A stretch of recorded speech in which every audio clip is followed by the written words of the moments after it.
안녕하세요. 오늘 저희와 함께 깊이 파고들 이야기는요. 어쩌면 요즘 당신의 장바구니 앞에서 혹은 그 외식 메뉴판 앞에서 한 번쯤은 고민하게 만들었던 그런 문제일지도 모르겠습니다. 혹시 즐겨 드시던 교촌치킨 특정 부위 메뉴 있잖아요. 그거 주문이 좀 어려웠다거나 아니면 점심에 자주 가던 백반집 가격이 훌쩍 오른 거 보고 좀 놀라신 적은 없으신가요? 또 카페에서 시원한 과일 음료 딱 마시고 싶었는데 품절입니다 해서 당황했던 경험은요. 네, 바로 이런 현상들, 이 뒤에 숨겨진 이야기입니다. 저희는 오늘 여러 기사들, 그리고 또 보고서들을 바탕으로 해서요. 이 익숙한 불편함들이 도대체 왜 생겨나는 건지 그 복잡한 구조를 한번 같이 들여다보려고 합니다. 뭐 치킨 한 조각에서 시작해서요. 또 든든한 백반 한 끼, 그리고 시원한 과일 주스 한 잔. 나아가서는 우리 외식 문화 전반에 걸친 이 가격 문제까지 좀 흩어져 있는 정보들을 하나로 싹 엮어서 그 의미를 파악해 볼 겁니다. 네, 저희의 목표는 이 개별적인 현상들 너머에 있는 큰 그림, 그러니까 우리 식탁을 둘러싼 공급망의 문제점들, 그리고 다양한 경제적, 환경적 요인들, 이런 것들을 좀 명확히 짚어내고요. 이게 궁극적으로 당신에게 어떤 영향을 미치는지 그걸 함께 이해하는 것입니다. 자, 그럼 첫 번째 단서죠. 치킨 이야기부터 한번 따라가 보시죠. 특히 교촌치킨, 여기는 닭날개나 닭다리 같은 그 소위 부분육 메뉴 공급이 1년 넘게 원활하지 않다는 소식이 계속 들려옵니다. 심한 곳은 주문량의 절반밖에 소화를 못한다고 하니까 이거 좋아하는 메뉴 먹기 어려워진 경험? 당신도 혹시 있으셨을지 모르겠네요. 뭐 국내 치킨이나 프라닭 여기도 비슷한 어려움을 겪었다고 하고요. 그런데 좀 흥미로운 점은 BBQ나 BHC 아니면 그 할인 계열사인 멕시칸 치킨 같은 곳들은 상대적으로 상황이 좀 낫다는 거예요. 이게 그냥 단순한 배달 지연 문제일까요? 아니면 뭔가 다른 이유가 있는 걸까요? 네, 바로 그 지점이 중요합니다. 이게 단순히 뭐 배달이 늦어진다, 물량이 잠시 부족하다 이런 차원의 문제가 아니고요. 훨씬 구조적인 배경이 깔려 있습니다.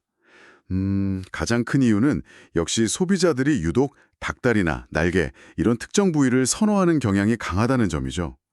동시에 이제 사료값이나 인건비 상승으로 닭을 키우고 가공하는 비용 자체가 전반적으로 올랐어요. 특히 닭 한 마리를 부위별로 이렇게 나누는 작업이 있잖아요. 여기에는 추가 인건비가 들어가는데 문제는 여기서 발생하는 겁니다. 가공업자 입장에서 한번 보자고요. 인기 많은 날개나 다리를 공급하려면 닭 전체를 해체해야 하잖아요. 그런데 상대적으로 인기가 덜한 부위, 예를 들면 닭가슴살 같은 거, 이런 거는 재고로 쌓이게 됩니다. 비싼 인건비를 들여서 부분육을 만들었는데 정작 팔리지 않는 부위 때문에 손해를 보거나 아니면 특정 부위에만 수요가 확 몰려서 제값을 받기 어려운 상황이 되는 거죠. 그러다 보니까 아예 부분육 가공 자체를 좀 줄이려는 그런 움직임까지 나타나는 겁니다. 그 한국육계협회에서도 이런 수급 불균형 문제를 공식적으로 언급하고 있고요. 실제로 가격 변동을 보면 이게 더 명확해져요. 작년 대비 올해 닭가슴살 가격은 비교적 안정세를 보인 반면에 닭날개나 닭봉 가격은 14,000원대에서 16,000원 후반대로 눈에 띄게 올랐습니다. 아, 그렇군요. 그럼 뭐 당신이 좋아하는 허니콤보 같은 메뉴 먹기 힘들어지거나 가격 오르는 게 단순히 그 부위의 인기가 많아서만은 아니군요. 오히려 우리가 특정 부위만 너무 찾다 보니까 닭의 다른 부위들이 제대로 소비가 안 되면서 전체 닭고기 시장의 균형이 깨지고 그 비용 부담이나 공급 불안정성이 결국엔 소비자한테 돌아오는 뭐 그런 악순환 같은 거네요. 네, 맞습니다. 정확해요. 실제 지난 7월 6개, 그러니까 식용으로 키우는 닭의 산지 가격 자체가 전년보다 25%나 급등했다니까. 와, 이런 구조적인 문제가 가격에 영향을 안 미칠 수가 없겠어요. 근데 아까 말씀하신 BBQ나 BHC는 왜 상대적으로 안정적일까요? 이게 단순히 규모가 커서일까요? 여러 가능성이 있습니다. BBQ나 BHC는 뭐 자체적인 공급망 관리 능력이라든지 아니면 대규모 계약을 통해서 물량을 확보하는 능력에서 좀 차이가 있을 수 있겠죠. 예를 들어서 특정 가공업체에 대한 의존도가 낮다거나 혹은 뭐 하림처럼 아예 생산부터 가공, 유통까지 수직 계열화가 잘 되어 있는 경우엔 외부 충격에 좀 더 유연하게 대응할 수 있을 겁니다. 정확한 내부 사정까지는 알 수 없지만 단순히 그냥 규모의 경제 문제라기보다는 공급망 전략의 차이에서 오는 안정성일 가능성이 높아 보입니다. 네, 흥미로운 지점이네요. 결국 치킨 하나 시켜 먹는 그 경험 뒤에도 이렇게 복잡한 시장 논리하고 소비 패턴의 상호작용이 숨어 있다는 거군요. 자, 그럼 이번에는 또 다른 우리의 일상적인 식사죠. 백반 이야기로 넘어가 볼까요? 예전엔 한 6천 원? 그 정도면 푸짐한 반찬하고 같이 든든하게 배를 채울 수 있었던 백반집들이 요즘 눈에 띄게 줄고 있습니다. 가격도 슬금슬금 올라서 이제는 뭐 9천 원, 만 원은 거의 기본이 된 것 같아요. 과거 서민들의 든든한 한 끼, 또 직장인들의 점심 식사를 책임졌던 그런 정겨운 공간들이 사라져가는 것 같아서 좀 아쉬운데요. 맞습니다. 백반집의 위기, 이거는 정말 여러 요인이 복합적으로 얽혀 있습니다. 뭐 크게 보면 한 두 가지 축으로 나눠볼 수 있을 것 같아요. 하나는 말 그대로 버티기 힘든 비용 상승의 압박이고요. 다른 하나는 백반 자체가 예전만큼 매력적이지 못하게 된 그런 상황입니다. 첫 번째, 비용 압박. 이거는 뭐 모두가 체감하는 부분이죠. 곡물, 채소, 고기 할 것 없이 식재료 가격이 폭등했고 여기에 인건비, 임대료까지 오르니까 가격 인상은 불가피합니다. 네, 그렇죠. 그런데 문제는 두 번째 축하고 연결이 돼요. 가격은 올랐는데 예전만큼 그렇게 푸짐한 반찬 가짓수를 유지하기가 어렵거나 아니면 재료의 질이 좀 떨어지는 경우가 생기면서 소비자들이 느끼기에 예전 같지 않다? 비싸다. 이렇게 되는 거죠. 특히 채소 가격 폭등은 여러 가지 반찬을 내야 하는 백반집 수익성에 정말 치명타를 입힙니다. 이게 바로 가치 하락으로 이어지는 부분이에요. 아, 듣고 보니 정말 그렇네요. 백반의 매력이라는 게 사실 가성비 아니었습니까? 저렴한 가격에 다양한 반찬 맛볼 수 있다는 거였는데 비용 압박 때문에 그 핵심 가치가 흔들리게 된 거군요. 정확합니다. 거기에 더해서 외식 시장 전체의 트렌드 변화도 무시할 수가 없어요. 통계적으로도 전체 외식 시장에서 한식당이 차지하는 비중 자체가 줄어들고 있습니다. 2018년에 45.6%였던 것이 작년에는 41.8%까지 떨어졌어요. 꽤 많이 줄었네요. 네, 그 빈자리를 이제 피자, 햄버거, 파스타 같은 다른 메뉴들이 채우고 있는 거죠. 젊은 세대일수록 한식보다는 다른 외식 메뉴를 선호하는 경향도 좀 있고요. 또 다른 중요한 요인은 노동 강도하고 창업 기피 현상입니다. 아시다시피 한식은 손이 정말 많이 가잖아요. 네, 맞아요. 재료 손질부터 조리까지 노동 강도가 센 편이죠. 그러다 보니까 젊은 창업자들이 선뜻 백반집 창업에 나서기를 좀 꺼리는 경향이 있습니다. 현재 운영하시는 분들도 대부분 연령대가 좀 높으셔서 힘에 부치거나 아니면 후계자를 찾기 어려워서 폐업을 선택하는 경우가 많습니다. 아, 인력 문제까지 겹치는군요. 그런데 경쟁 환경도 만만치 않을 것 같아요. 네, 맞습니다.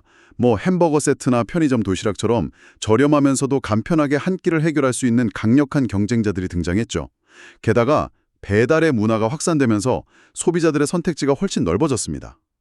이런 환경에서 전통적인 백반집은 점점 더 설 자리를 잃어가고 있는 셈입니다. 마지막으로 좀 의외의 요인일 수도 있지만 건설 경기 침체 같은 거시 경제 상황도 영향을 미칩니다. 건설 경기요? 네. 과거 백반집의 주요 고객층 중 하나가 건설 현장 인력들이었는데 경기가 위축되면서 이분들의 발길이 크게 줄었다는 인터뷰 내용도 있었습니다. 과거 하루에 500명씩 오던 건설 현장 손님이 지금은 절반도 안 된다고 하니 타격이 클 수밖에 없죠. 식자재 원가율이 매출의 40%에 달하는데 이런저런 비용을 다 빼고 나면 실제 남는 이익은 15% 수준에 불과하다는 이야기도 나옵니다. 정말 힘든 상황이죠. 와, 정말 겹겹이 쌓인 문제네요. 이게 단순히 가격이 올라서 안 간다 이 차원을 넘어서서 비용 상승, 가성비 하락, 트렌드 변화, 노동 문제, 강력한 경쟁자 등장, 심지어 건설 경기 같은 외부 경제 요인까지. 우리가 즐겨 찾던 동네 백반집들이 이렇게나 복잡한 현실 속에서 고군분투하고 있었다는 거군요.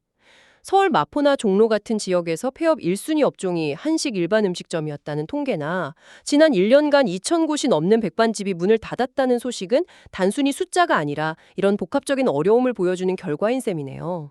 자, 그런데 여기서 한 걸음 더 나아가서요. 이 모든 식탁 물가 불안의 배경에 있는 더 근본적인 문제를 짚어봐야 할 것 같습니다. 바로 기후변화입니다. 최근 뉴스 헤드라인에서 기후변화 직격탄 맞은 밥상, 이런 표현 당신도 보셨을 겁니다. 폭염, 폭우, 가뭄 같은 예측 불가능한 날씨가 농작물 가격을 그야말로 널뛰게 만들고 있다는 거죠. 맞습니다. 이건 뭐 더 이상 먼 미래의 이야기가 아닙니다. 정말 현실이에요. 지난달만 해도 시금치 가격이 전월 대비 무려 78.4%나 폭등했고 배추와 상추 가격도 25%에서 30%나 올랐다고 합니다. 여름 대표 과일인 수박 가격 역시 작년보다 20% 이상 비싸졌고요. 이런 극심한 날씨는 농작물의 생육 환경 자체를 그냥 바꿔놓고 생산량을 급감시켜서 곧바로 가격 급등으로 이어집니다. 소위 히트플레이션, 그러니까 기후변화가 촉발하는 인플레이션이 현실화되고 있는 거죠. 히트플레이션이라 용어 자체는 좀 생소하지만 현상은 정말 피부로 느껴지는 것 같아요. 시원한 수박 주스 한 잔 아니면 매일 먹는 김치의 재료인 대추 가격 상승이 결국엔 이 변덕스러운 날씨 때문일 수 있다는 거잖아요. 이게 일시적인 현상이라면 정말 걱정인데요. 네, 일시적이라고 보기 어렵다는 게 문제입니다. 이런 기후변화의 영향은 농산물뿐만 아니라 우리가 즐겨 찾는 카페 메뉴에도 직접적인 영향을 미치고 있습니다. 예를 들어서 스타벅스에서 여름 한정 메뉴로 나왔던 멜론 프라푸치노, 이거 예상보다 빨리 품절된 사태가 있었죠? 아, 맞아요. 그런 뉴스 봤어요. 네, 멜론 작황 부진 때문이었습니다. 또 망고 가격이 단기간에 급등하면서 망고 관련 음료 판매를 중단하거나 가격을 올리는 카페들도 있었고요. 한국은행에서도 지난 8월 보고서에서 농축수산물 가격 상승세가 당분간 지속될 가능성이 높다고 전망했습니다. 기후변화가 우리 식생활 패턴과 비용 부담에 미치는 영향은 앞으로 더욱 커질 수밖에 없습니다. 정말 기후변화가 우리 식탁과 지갑에 직접적인 영향을 미치는 피할 수 없는 현실이 되었군요. 자, 그럼 이런 개별적인 문제들이 모여서 나타나는 최종 결과, 즉 전반적인 외식 물가 상승 상황은 어떤가요? 네, 앞서 이야기한 그런 요인들이 복합적으로 작용하면서 외식 물가 전반이 크게 오르고 있습니다. 이미 언론에서도 많이 다뤄졌지만 서울 기준으로 삼겹살 1인분 200g이죠. 이게 평균 가격이 2만 원을 넘어섰고요. 2만 원이요? 와. 네, 냉면 한 그릇은 1만 2천 원대, 삼계탕은 1만 7천 원 후반대에 육박합니다. 불과 5년 전하고 비교하면 정말 체감 상승률이 크죠. 물론 이건 평균 가격이고 소위 맛집으로 알려진 곳들은 이거보다 훨씬 높은 가격을 받고 있고요. 네, 외식 한번 하려면 정말 큰 맘 먹어야 하는 시대가 된 것 같아요. 그런데 혹시 지역별로도 차이가 있을까요? 아주 흥미로운 지점인데요. 최근 조사 결과를 보면 이제는 서울보다 외식 물가가 더 비싼 지역들이 속속 등장하고 있다는 점입니다. 서울보다요? 네, 예를 들어 진행 치말 기준으로 김치찌개 백반 1인분 평균 가격이 가장 비싼 곳은 놀랍게도 대전이었습니다. 17,500원으로 서울 평균인 8,577원보다 3,000원 이상 비쌌어요. 대전이요? 와. 네, 비빔밥은 전북이 11,750원으로 가장 높았고 칼국수는 제주가 1만 원을 넘어서면서 최고가를 기록했습니다. 와, 서울보다 비싼 곳이 있다니 이건 정말 의외인데요. 보통 모든 물가가 서울이 가장 비쌀 거라고 생각하기 쉬운데 말이죠. 왜 이런 현상이 나타나는 걸까요? 그게 지역별로 식재료 수급 상황이나 유통 구조, 또 인건비 수준, 임대료 등 이런 재반 비용 구조가 다르기 때문으로 분석됩니다.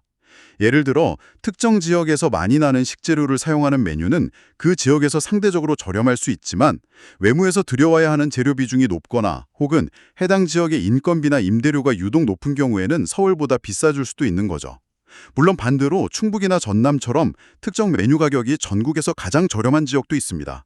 충북은 삼겹살, 삼계탕, 냉면 가격이 전국 최저였고요. 전남은 김치찌개 백반하고 김밥이 가장 저렴했다고 해요. 결국 이제는 단순히 무엇을 먹느냐뿐만 아니라 어디서 먹느냐에 따라서도 외식 비용 부담이 크게 달라질 수 있다는 걸 보여줍니다.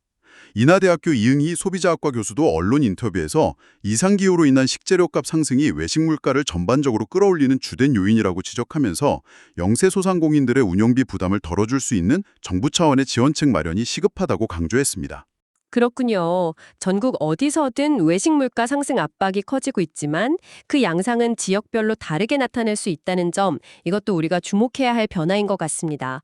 자, 그럼 오늘 우리가 살펴본 이 복잡하게 얽힌 이야기들을 한번 정리해 볼까요?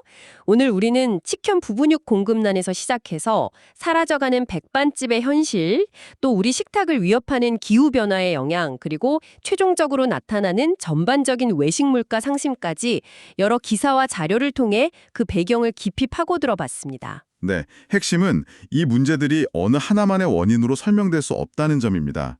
닭다리만 찾는 당신의 소비 습관이 닭고기 가공업체의 비용 문제와 연결되고 백반집의 어려움은 식재료 가격 폭등뿐 아니라 변화하는 외식 트렌드와 노동환경, 심지어 건설 경기와도 맞물려 있습니다. 그리고 이 모든 것의 기저에는 기후변화라는 거대한 환경적 요인이 자리 잡고 농작물 가격을 뒤흔들고 있죠. 결국 이 모든 것은 생산에서 유통, 가공, 소비에 이르는 우리 사회의 전체 식품 시스템이 중대한 전환점에 서 있음을 보여줍니다. 단순히 가격이 오르는 것을 넘어서 우리가 무엇을, 어떻게, 어디서 먹을 것인가에 대한 근본적인 질문을 던지고 있는 셈입니다. 기사들에서 제시된 해결책들, 예를 들어 닭고기 비선호 부위 소비를 늘리는 방안이나 기후변화에 강한 농작물 품종 개발, 농산물 수입선 다변화, 소상공인 운영 지원 같은 대책들도 바로 이런 시스템 전체적인 관점에서 접근해야 실효성을 거둘 수 있을 겁니다. 네, 정말 그렇습니다. 당신의 아주 일상적인 식사 선택과 그 비용 뒤에는 이렇게나 거대하고 복잡하게 얽힌 힘들이 작용하고 있다는 사실을 오늘 함께 확인할 수 있었습니다. 오늘 저희가 준비한 이야기는 여기까지입니다. 마지막으로 오늘 나눈 이야기들을 바탕으로 당신에게 한 가지 질문을 던져드리고 싶습니다. 전통적인 식사 방식과 외식 문화가 이처럼 다양한 종류의 압박에 직면하면서 끊임없이 변화하고 있습니다. 그렇다면 과연 미래의 일상적인 식사 또는 외식의 모습은 오늘날과 어떻게 달라져 있을까요? 그리고 이러한 변화의 흐름 속에서 새롭게 등장하게 될 기술이나 소비 문화는 어떤 것들이 있을지 한번 상상해 보는 것은 어떨까요? 오늘 저희와 함께 이 흥미로운 탐구 여정을 함께 해주셔서 감사합니다. 다음에도 당신의 지적 호기심을 채워드릴 수 있는 깊이 있는 이야기로 찾아뵙겠습니다.